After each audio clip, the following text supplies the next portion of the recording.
Assalamualaikum warahmatullahi wabarakatuh. Waalaikumsalam. Selamat pagi Bapak, Ibu, dan Ananda yang berbahagia. Terima kasih sudah berhadir dalam acara virtual meeting kami dari kelompok 10.2 VCT Batch 8. Jadi dalam kesempatan kali ini, yang sebelumnya perkenalkan saya Muhammad Said sebagai host, dan ditemani Bapak Suryadi Prianda dan juga presenter hebat kita yaitu Ibu Rosnia Ruslan, MPD, nanti yang akan membawakan tentang bagaimana kegiatan belajar mengajar dan pandemi di daerah 3T, tertinggal, terluar, dan terdalam. Baiklah, sebelum kita membuka acara kali ini, marilah kita membuka acara dengan bersama-sama membacakan basmalah. Bismillahirrahmanirrahim. Dan untuk acara inti akan saya serahkan kepada moderator kita yaitu Bapak Suryadi. Kepada beliau saya persilahkan. Baik, Assalamualaikum warahmatullahi wabarakatuh. Selamat pagi, salam sejahtera semuanya. Apa kabar? Sehat, alhamdulillah. Kita ucapkan puji dan syukur kehadirat Tuhan Yang Maha Esa karena atas berkat dan limpahan rahmatnya juga kita bisa bertemu lagi dalam acara kita ini yang temanya adalah kegiatan belajar mengajar dan pandemi di daerah 3T. Yang seperti kita ketahui, kegiatan belajar mengajar di daerah yang kota saja selama pandemi itu agak kewalahan kita menyesuaikan diri. Apalagi untuk daerah 3T, ini pasti luar biasa sekali perjuangannya. Materi kita hari ini akan dibawakan oleh Ibu Rosnia Ruslan, MPD. Beliau lahir di Ujung Pandang tanggal 29 Mei 1990. Masa kecil dan pendidikan beliau diselesaikan di Makassar. Pendidikan terakhir beliau di UNM, Universitas Negeri Makassar, jurusan Penelitian dan Evaluasi Pendidikan. S2 Magister. Suami beliau Muhammad Syahrul Saraya dan sudah memiliki satu orang putra bernama Abid Abkori Syahrul. Pengalaman kerja mulai mengajar pada tahun 2014 sampai tahun 2016 di SMP Islam Terpadu Ikhtiar Kota Makassar dan sekarang mengajar di SD Paramasan Bawah 3 di Banjarbaru. Karya ilmiah yang terbaru adalah antologi pembelajaran di masa pandemi. Untuk menyambut sangat inspiratif sekali ini ibu guru kita ini, dan sepertinya beliau ditempatkan di daerah 3T dan memiliki banyak cerita, tips, dan saran-saran. Nanti kita akan bagi yang pertama yaitu penyampaian materi dari beliau, lalu yang kedua jika berkesempatan kita akan buka diskusi dan sesi tanya jawab. Mungkin langsung saja kita sambut dengan pemateri kita yang luar biasa, yaitu Ibu Rosnia Ruslan, MPD. Saya persilahkan. Iya, terima kasih Bapak Suryadi Prianda. Sebelumnya kayaknya ini saya nggak bisa membesarkan ininya. Kalau misalnya ini sudah cukup, saya rasa baca yang. Oh ya, saya rasa cukup Bu, kelihatan jelas.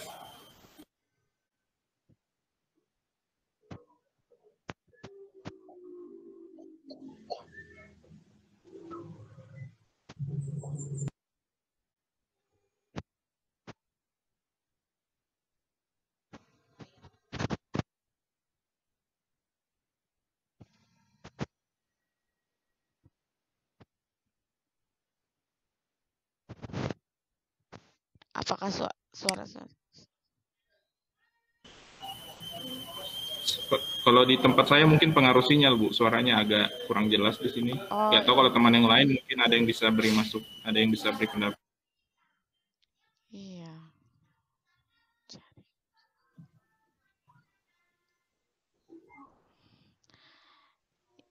Tes. Ya, terdengar jelas Ibu. Terdengar. Oke ya, udah saya ulang aja ya. Bismillahirrahmanirrahim. Assalamualaikum warahmatullahi wabarakatuh.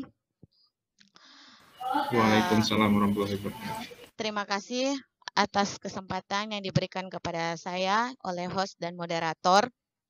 Pada kesempatan kali ini saya akan membahas mengenai kegiatan belajar mengajar atau KBM dan pandemi di daerah 3T. Nah, Bapak Ibu, sebelumnya saya memperkenalkan apa sih daerah 3T itu? Nah, daerah 3T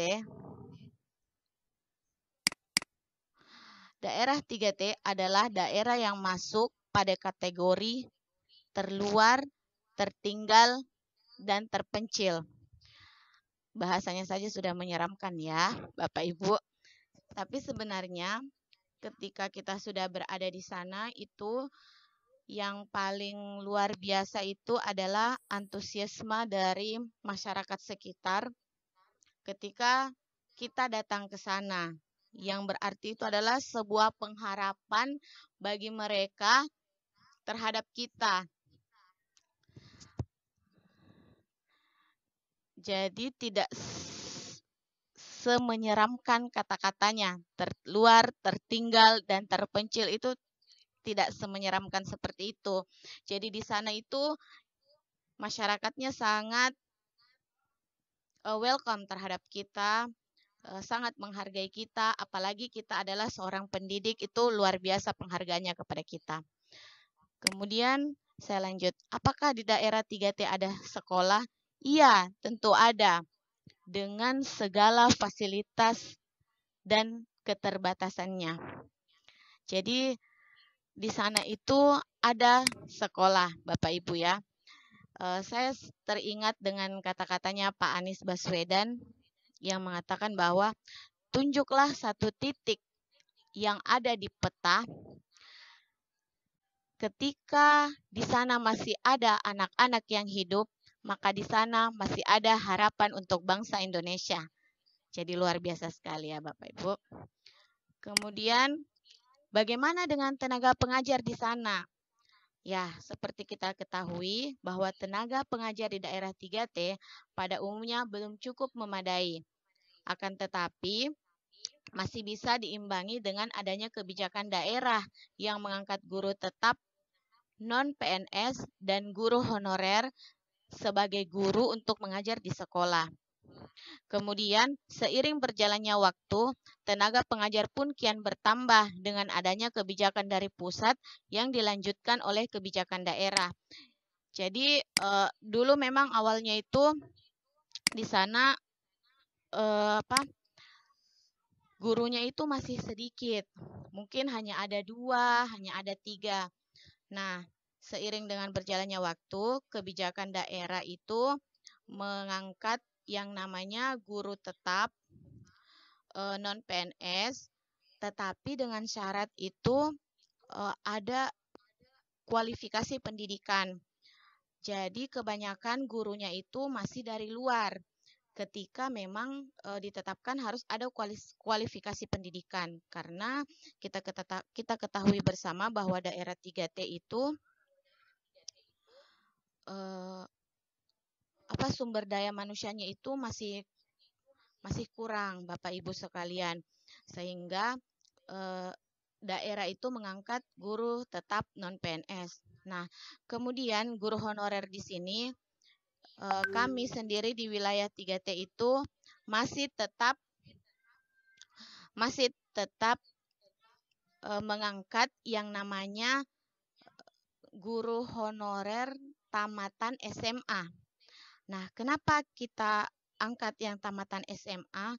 Karena di situ itu kita ingin istilahnya share untuk meningkatkan kualitas dari penduduk lokal sendiri, karena mengingat di sana itu tidak ada yang tamat sarjana. Semua itu paling tinggi itu tamatan SMA.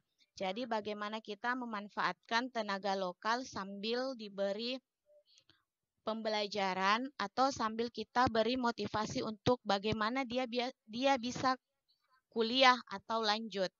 Sehingga kita mengambil guru honorer itu dari lingkup desa yang ada di sana. Berikutnya, bagaimana dengan keadaan masyarakat sekitar? Nah, keadaan masyarakat sekitar, khususnya di daerah tempat bertugas saya, pada umumnya itu dia cenderung senang bekerja dan memperoleh penghasilan, sehingga minat bersekolah itu masih sangat rendah, Bapak Ibu sekalian. Jadi, memang pada umumnya di daerah 3T itu minat untuk bersekolah itu masih sangat rendah. Karena kita lihat sendiri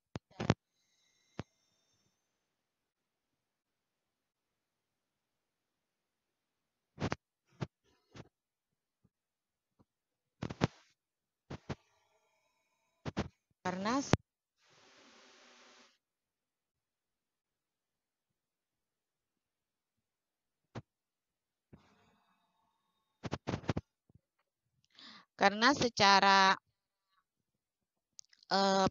letak geografisnya itu memang sangat jauh dari kota, sehingga mungkin tidak terpikirkan untuk mengenyam pendidikan. Berikutnya, bagaimana dengan keadaan peserta didik di sana? Nah, peserta didik di sana itu ada dua kategori. Yang pertama, ada peserta didik yang memiliki minat sekolah yang baik. Hal ini disebabkan karena mereka itu didukung oleh faktor lingkungan keluarga dan faktor ekonomi keluarga. Nah, yang kedua, ada memang peserta didik yang memiliki minat sekolah yang masih sangat rendah karena dipengaruhi oleh faktor keluarga juga dan faktor ekonomi. Jadi, di daerah 3T itu ada yang ketika dia datang sekolah itu sudah rapi, sudah bersih, dan memang persis dengan anak-anak sekolah yang ada di kota atau pada umumnya.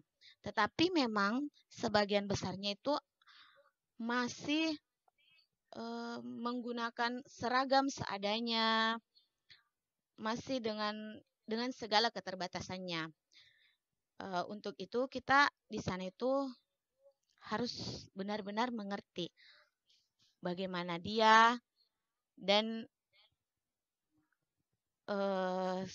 dengan segala keterbatasannya lah, karena kita di sana itu bukan hanya sebagai pendidik Bapak Ibu sekalian, tapi kita itu sebagai motivator. Bagaimana anak-anak itu mau datang ke sekolah itu sudah syukurnya itu luar biasa bagi kami. Kemudian berikutnya, bagaimana infrastruktur sekolah? Nah, berbicara mengenai sekolah di wilayah 3T, itu pasti masih dengan keterbatasannya Bapak Ibu ya. Karena secara letak sekolah yang jauh dari kota, itu tidak memungkiri bahwa itu adalah salah satu alasan di mana komunikasi masih kurang stabil dari segi jaringan seluler dan jaringan internet. Kemudian untuk infrastruktur bangunan, itu pemerintah kabupaten sendiri itu sudah sangat berupaya bagaimana untuk memaksimalkan infrastruktur yang ada dengan salah satu caranya itu ya mengadakan rehabilitasi bangunan, mengadakan fasilitas-fasilitas sekolah seperti bangku, meja, papan tulis, buku-buku, lemari, itu sudah luar biasa dari pemerintah kabupaten. Dan pemerintah itu sangat mendukung dan kami berterima kasih karena masih diperhatikan juga. Berikutnya, pembelajaran dari rumah atau dengan bahasa kerennya BDR atau PJJ memaksa guru harus kreatif dan ikut dengan perkembangan zaman dengan beragam aplikasi video, conference agar dapat saling sapa dengan peserta didik melalui pembelajaran dalam jaringan.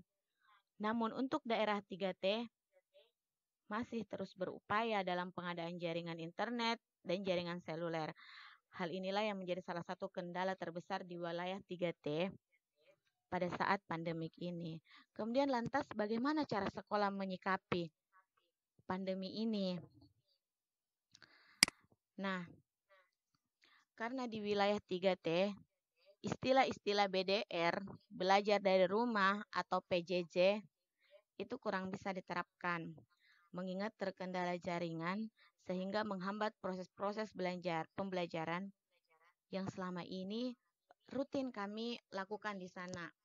Jadi sebelum ada pandemi itu kami rutin di sana melaksanakan pembelajaran tatap muka, kegiatan ekstrakurikuler, dan di sana juga itu kami mengadakan kegiatan parenting.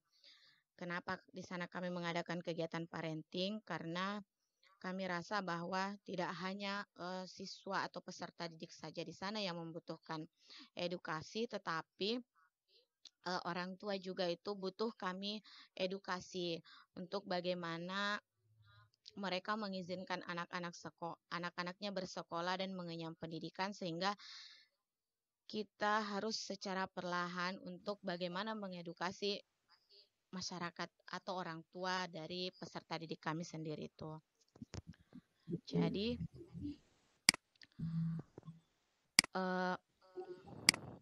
pandemi ini mengasah kemampuan guru untuk lebih kreatif dalam menciptakan pembelajaran untuk peserta didik di masa pandemik. Ini dengan keterbatasan. Beberapa metode yang kami gunakan yaitu yang pertama, membagi buku siswa untuk dipelajari. Kemudian yang kedua, memberikan modul atau LKS. Kemudian yang ketiga itu memberikan tugas mandiri maupun kelompok. Jadi di sini Bapak Ibu sekalian, karena latar belakang orang tua juga ketika kita ingin melaksanakan BDR, situasi dari kondisi rumah di sana itu juga tidak memungkinkan untuk kami di sana melaksanakan pembelajaran yang istilahnya biasa ada istilah luring. Jadi itu belum memungkinkan untuk kami, sehingga kami sebagai guru di sana kami berinisiatif untuk membagikan buku siswa. Kemudian kami memberikan juga modul atau LKS serta tugas mandiri maupun kelompok. Lantas pertanyaannya, bagaimana mereka bisa mengerjakan itu sedangkan orang tuanya belum tentu bisa membantunya? Nah, karena kita lihat juga latar belakang orang tuanya itu bagaimana. Ya, ada yang sudah sangat bagus, membaca lancar dan pengetahuan banyak, tetapi ada juga yang memang masih sangat rendah. Ya, sehingga sistem kami di sana itu, nah seperti ini Bapak Ibu. Nah, sekolah pada saat pertama itu kabupaten membuka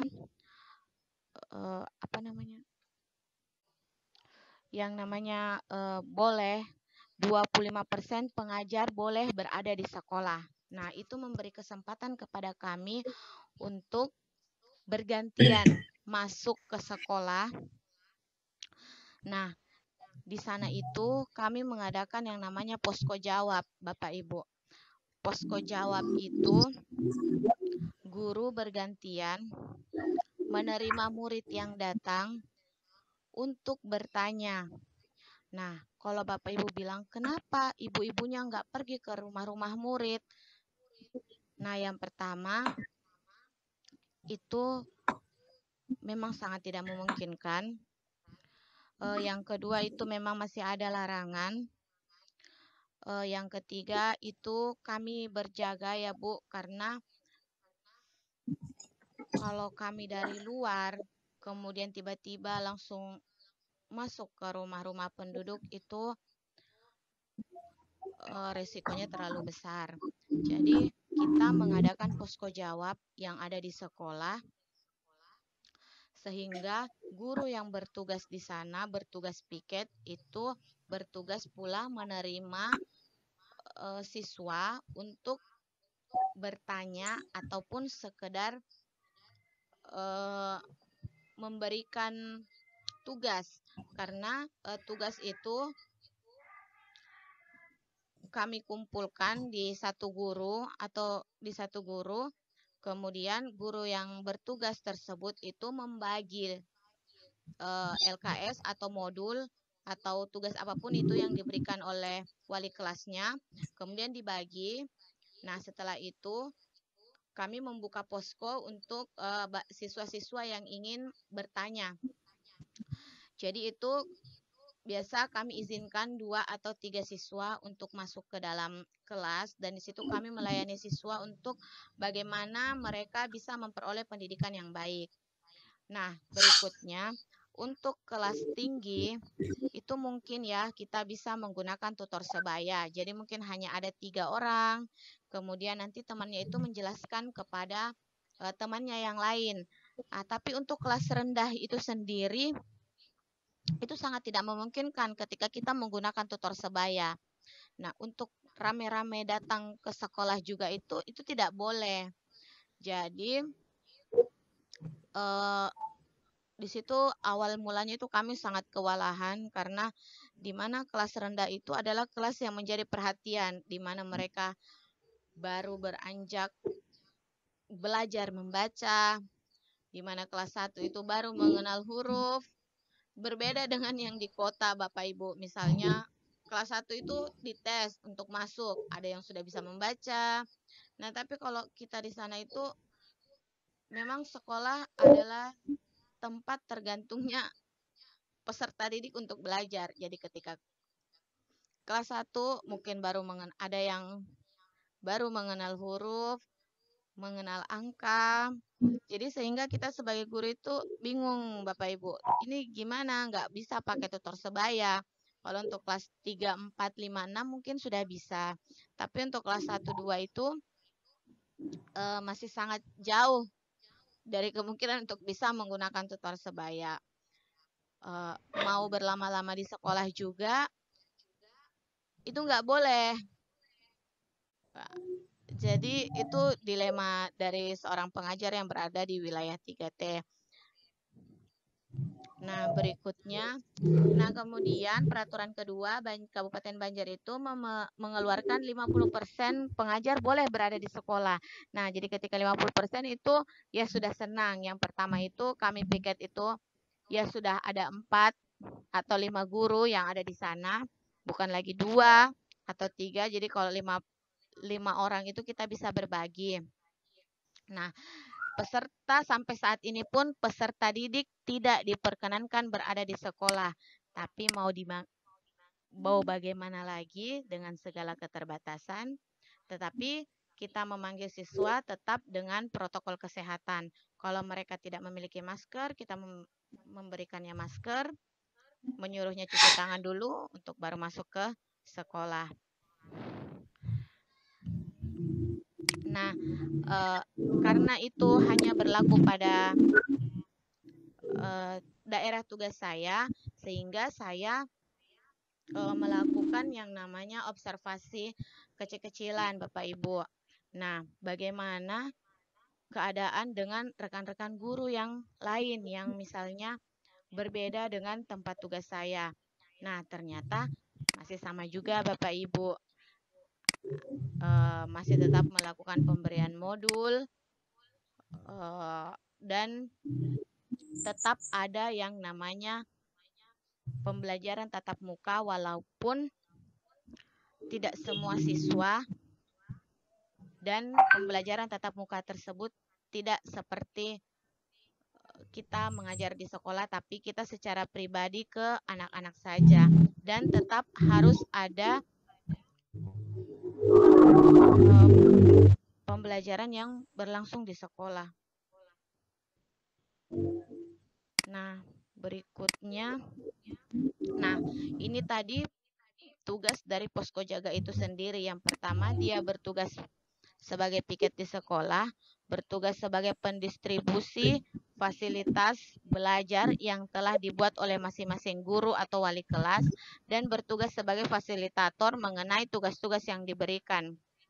Jadi posko jaga ini juga memiliki arti dan peranan penting bagi sekolah 3T. Selain tugas di atas, posko jaga juga ini memiliki tugas untuk memotivasi peserta didik. Jadi ketika misalnya Bapak Ibu sekolah kosong, lantas bagaimana dengan peserta didik?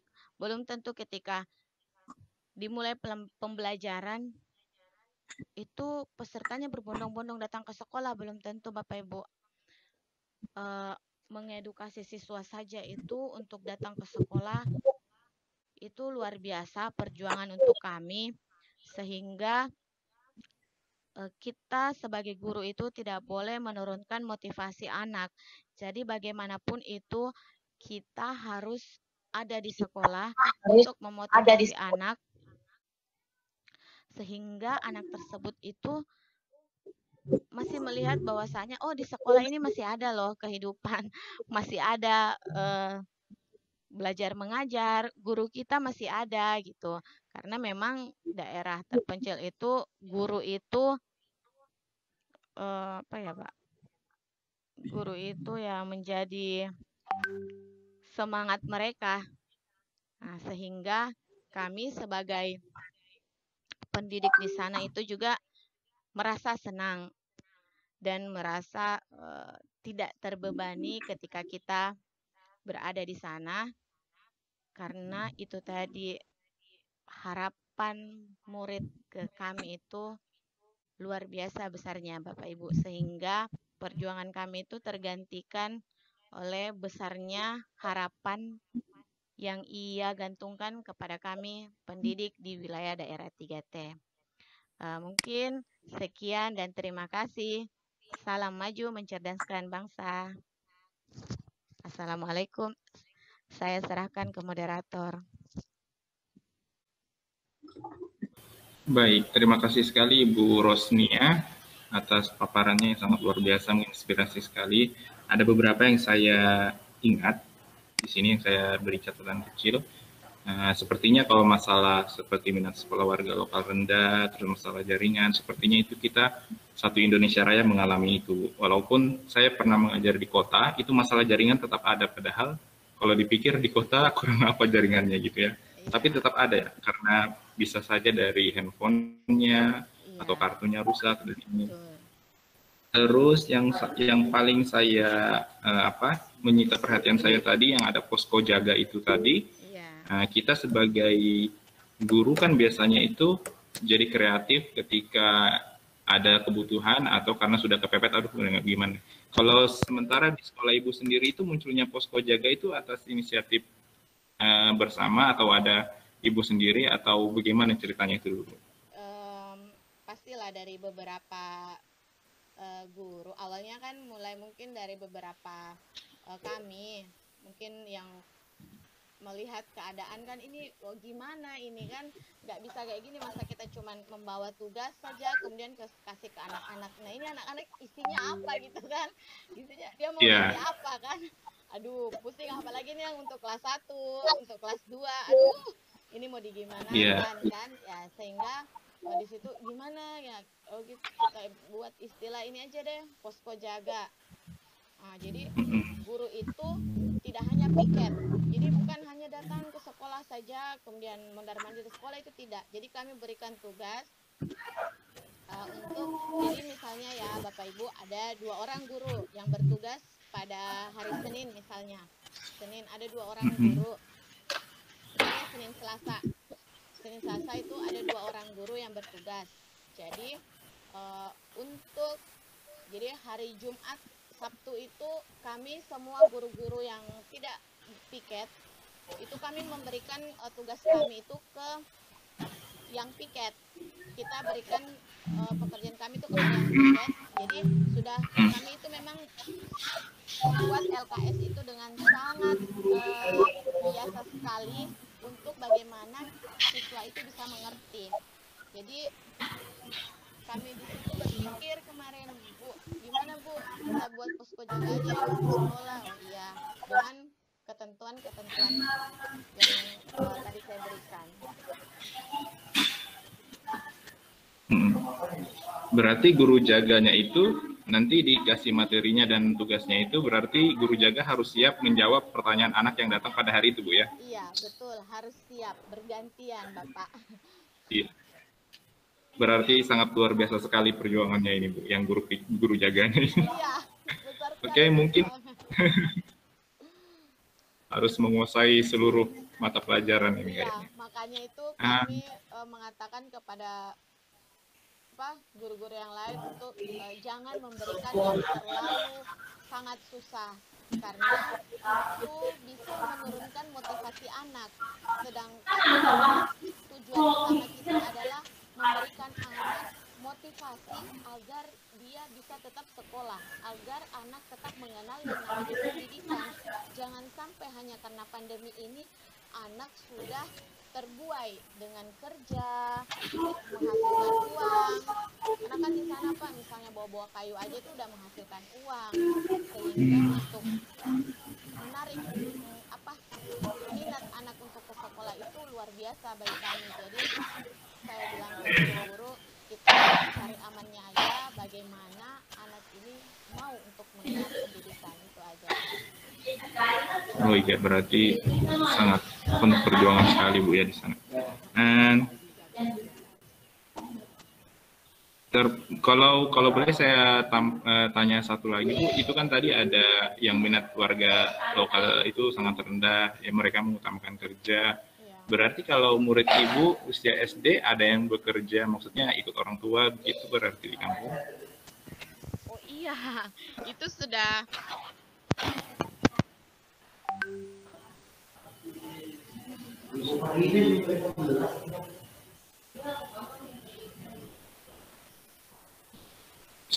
Suaranya, Bu, saya tidak terdengar.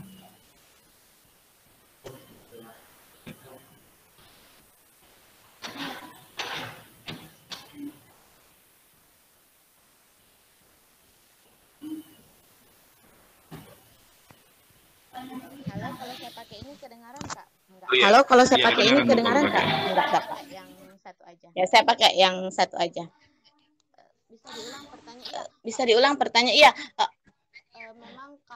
Memang kami tuh dilema ya ketika ada orang tua yang membawa anaknya ke ladang. Kalau sehari dua hari mungkin kita bisa izinkan ya, tapi kadang bawa anaknya ke ladang itu sampai semingguan, Pak.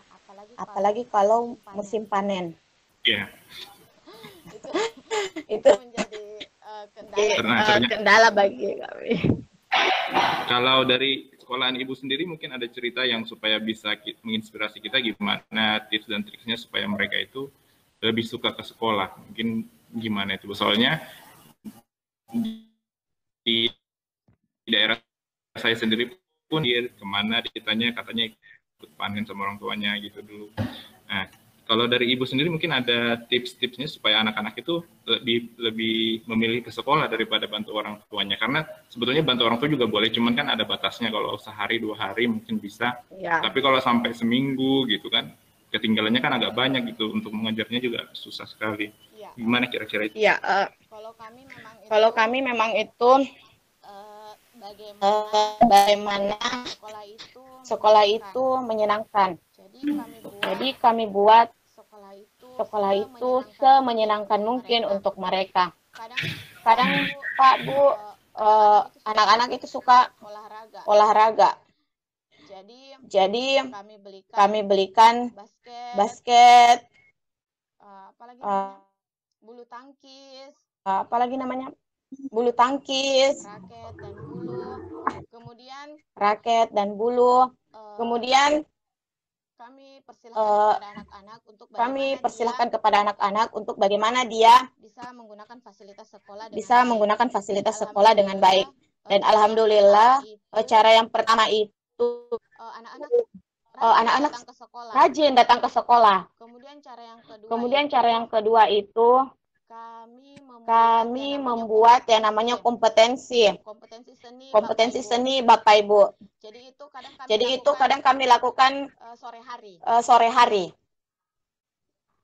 Di sore hari itu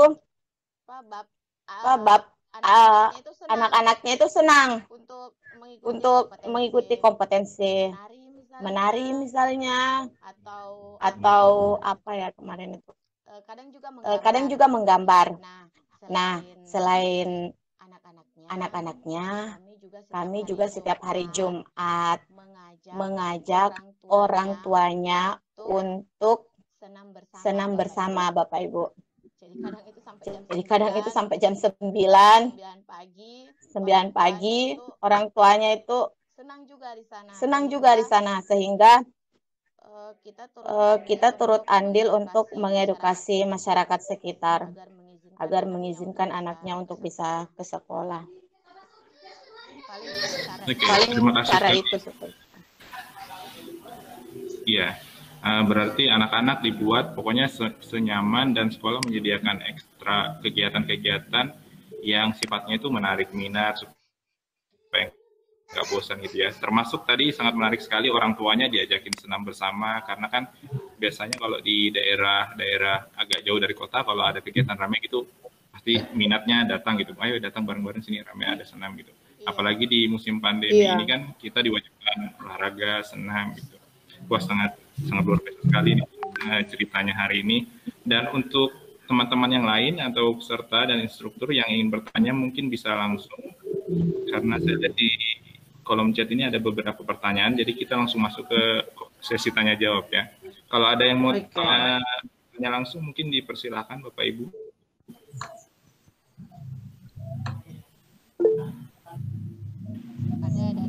Ada dari Roni Nur. Bapak Roni Nur. Oke, dipersilakan Bapak Roni. Selamat pagi Bapak Ibu, guru hebat. Saya Roni dari BIA, Pak. Mungkin saya mau bertanya, Pak. Bagaimana untuk cara pengenalan digitalisasinya pada anak-anak, terutama yang di daerah seperti yang Bapak sampaikan ya. Mohon maaf, daerah mana tadi, Pak?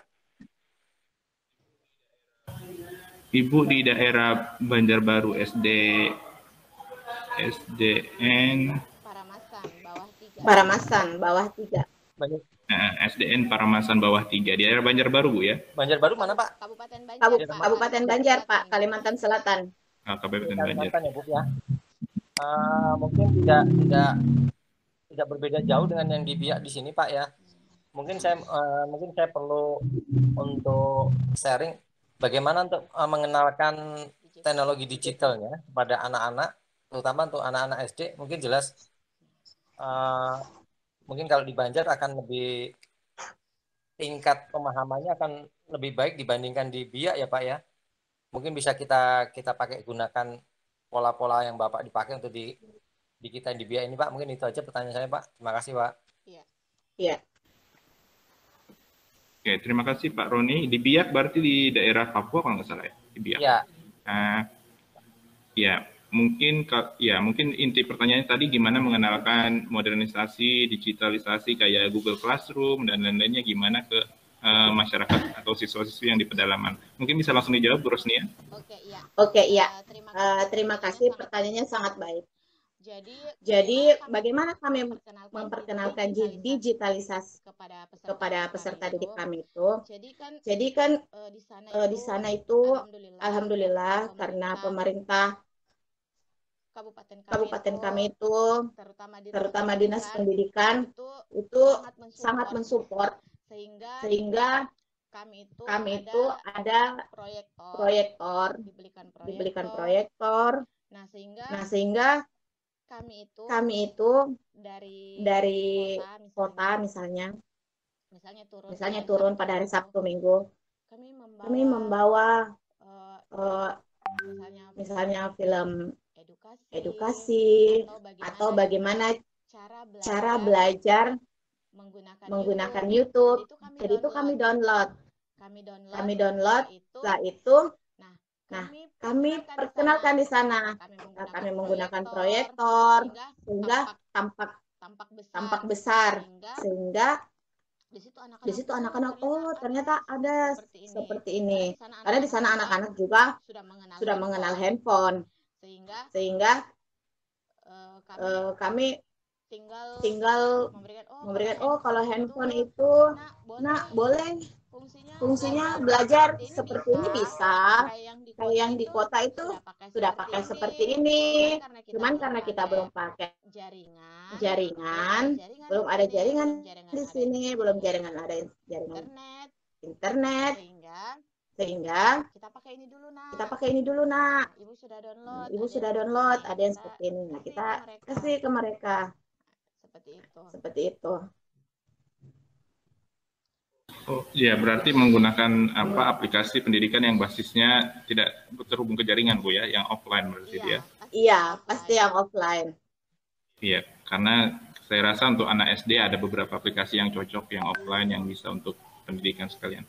Apakah sudah menjawab Pak Roni pertanyaannya tadi?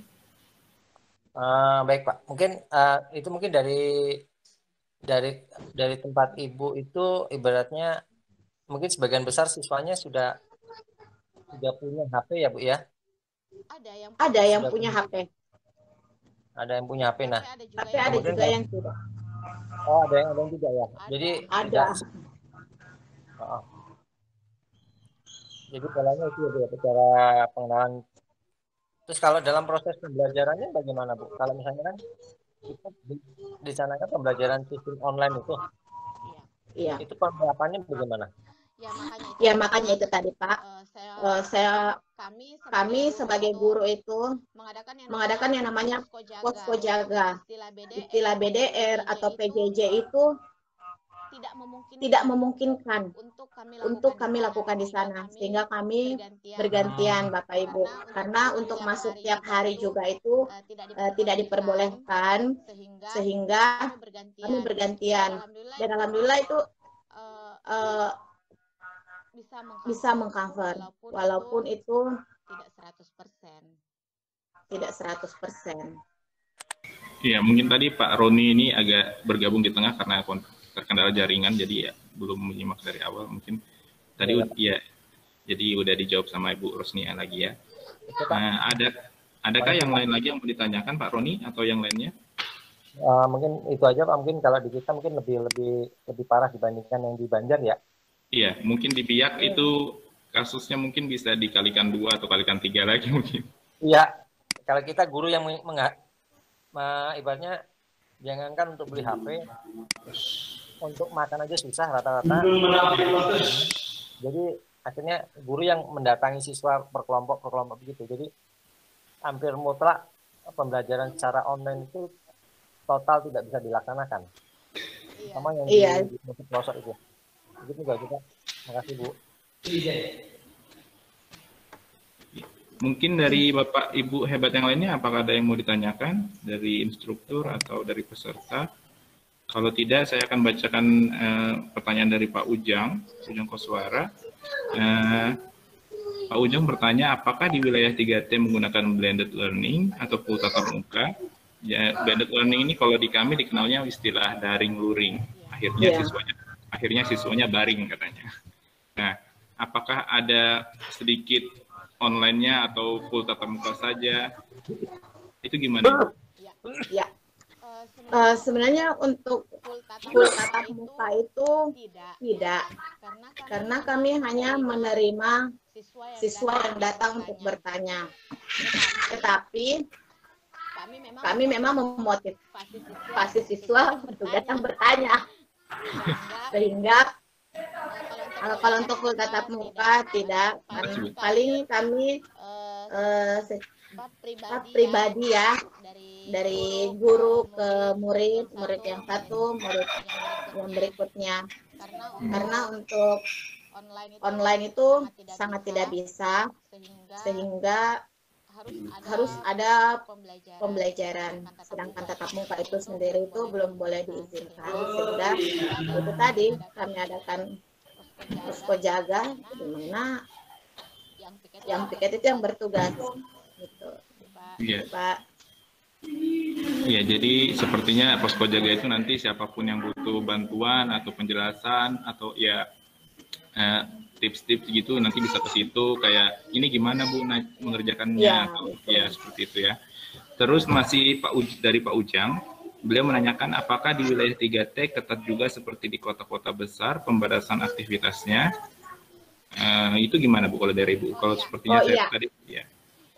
Untuk daerah saya sendiri Pak itu desanya itu sangat ketat karena kami saja itu misalnya kami dari luar itu dulu itu dia bilang harus bilang swab, harus ada bukti swab, tapi sekarang untuk bukti rapid untuk masuk ke desa itu sudah bisa. Jadi agak berarti kalau dulu harus swab yang berapa harganya lebih mahal daripada swab, tapi sekarang cukup swab, cukup rapid udah boleh masuk kembali ke tempatnya Bu ya. Cuman waktu itu kami juga guru-guru menentang yang namanya seperti itu. Oh tidak boleh karena swab itu kan biayanya mahal banget. Iya betul. Sedangkan anak-anak itu butuh belajar. Jadi sehingga gampang gimana kalau rapid aja. Oh ya enggak apa-apa Bu. Maaf Ibu kalau boleh tahu jarak Ibu dengan tempat tinggal Ibu dengan tempat tugas Ibu sekarang jaraknya berapa? Begini Pak, kalau untuk tanya jarak ini saya kan ini pendatang. Kemudian jadi dulunya itu tinggalnya di rumah dinas dan masih sekarang itu di rumah dinas. Cuman karena ada bergantian jadi saya tinggalnya di kota. Karena kan di sana nggak ada sekali jaringan Senin sampai iya benar Ibu. Ya, jadi tinggal di kota untuk urus administrasi juga. Jadi sekitar 5 jam. Jadi kalau kami itu biasanya hari Minggu sudah ada Pak di gunung hari Minggu. Cari sinyal Bu ya. Ya, hari Minggu tuh sudah ada di sana di lokasi penempatan. Kemudian nanti hari Jumat, Sabtu baru kami turun. Tapi karena ini bergantian, berarti misalnya tiketnya saya itu Senin, Selasa, Rabu. Berarti Kamis turun, Minggu naik lagi, gitu Pak. Berarti sama Bu, di daerah kami juga diberlakukan 50% kehadiran, jadi jadwal Senin, Selasa, Rabu, terus itu lain lagi. Ya terima kasih Ibu. Yang untuk Bapak Ibu yang lain yang baru bergabung mungkin adakah yang ingin ditanyakan? Karena di kolom chat sepertinya udah tidak ada pertanyaan lagi. Dipersilakan Bapak Ibu jika ada yang ingin bertanya. Kalau tidak ada berarti terima kasih Ibu Rosnia atas pemaparan dan ceritanya sangat inspiratif sekali. Kita belajar banyak, salah satunya tadi itu posko jaga, terus tipsnya bagaimana supaya anak-anak itu lebih memilih sekolah daripada kerja gitu. Dan banyak lagi tadi udah diuraikan. Kalau begitu berarti acara kita hari ini sudah selesai. Saya serahkan kembali ke host untuk menutup acaranya. Terima kasih rekan-rekan semua dan silakan Pak Said. Terima kasih Bapak Suryadi dan luar biasa sekali pemaparan teman kita Ibu Rosnia tentang KBM dan pandemi ya serta cerita beliau dan apa saja yang beliau lakukan tadi di daerah 3T ya. Semoga kami juga semakin termotivasi Ibu untuk mendidik anak didik kami walaupun tidak di daerah 3T ya. Memang masalah pasti ada, namun kita sebagai guru tidak akan pernah menyerah untuk selalu mendidik. Baiklah Bapak Ibu, kami mengucapkan banyak terima kasih atas kehadiran Bapak Ibu serta Nanda. Ya, yang mungkin untuk waktu Indonesia bagian timur ini hampir jam 12 ya. Dan untuk bagian tengah ini baru hampir jam 11. Tadi ada teman kita yang mau sholat Jumat. Dan saya selaku host serta teman-teman dari kelompok 10.2 mengucapkan ya mohon maaf juga kalau ada kekhilafan ataupun yang kurang berkenan di hati Bapak Ibu sekalian. Semoga apa yang telah kami sampaikan di sini bermanfaat dan sampai jumpa di kesempatan lain waktu. Mari kita tutup acara ini bersama-sama dengan mengucap hamdalah. Alhamdulillah. Sampai jumpa pertemuan depan Bapak Ibu. Terima kasih banyak. Ya, Assalamualaikum warahmatullahi wabarakatuh. Sama-sama Pak, semuanya. Waalaikumsalam warahmatullahi wabarakatuh.